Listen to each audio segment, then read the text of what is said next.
Gempa megatrust adalah gempa bumi yang sangat besar yang terjadi di zona subduksi, wilayah tempat salah satu lempeng tektonik bumi terdorong di bawah lempeng lainnya. Kedua lempeng biasanya terus bergerak mendekati satu sama lain, tetapi menjadi terjebak di tempat mereka bersentuhan. Akhirnya, penumpukan regangan melebihi gesekan antara kedua lempeng dan gempa megatrust yang besar terjadi. Tahun lalu, para peneliti melaporkan bahwa apabila gempa besar terjadi di megatrust Nankai, kemungkinan terjadinya gempa besar lainnya di dekatnya dalam kurun waktu seminggu akan meningkat menjadi sekitar 2,1 hingga 77%, atau menjadi 100 hingga 3.600 kali lebih besar dari biasanya, demikian dikutip dari Science News.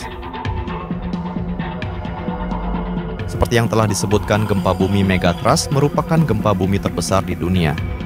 Gempa bumi Cascadia terakhir diperkirakan berkekuatan hingga 9. Gempa bumi megatrust di Chili pada tahun 1960 berkekuatan 9,5 dan gempa bumi di Alaska pada tahun 1964 berkekuatan 9,2.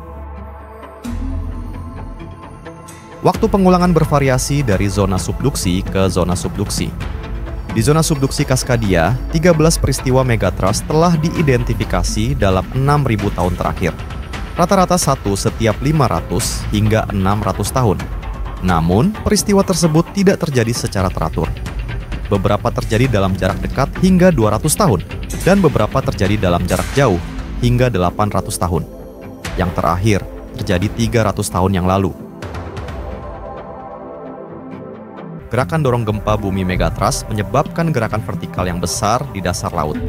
Ini dapat memindahkan sejumlah besar air yang bergerak menjauh dari gerakan bawah laut sebagai tsunami. Masyarakat Indonesia kembali diingatkan akan ramalan Jayabaya yang menyebutkan bahwa Pulau Jawa akan terbelah akibat bencana besar. Banyak pakar mengaitkan ramalan ini dengan potensi gempa megatrust yang semakin hangat menjadi perbincangan. Ramalan Jayabaya ini diungkapkan oleh Ki Atmowijoyo. Lempeng megatrust di Selat Sunda bergerak, kekuatan gempa diprediksi mencapai 8,7 hingga 9,8 skala Richter.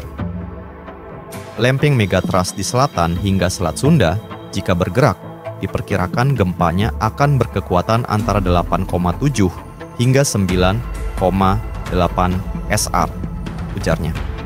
Ia juga mengaitkan prediksi ini dengan ramalan Jayabaya yang menyebutkan bahwa Pulau Jawa akan terbelah menjadi dua, baik karena bencana alam atau konflik sosial.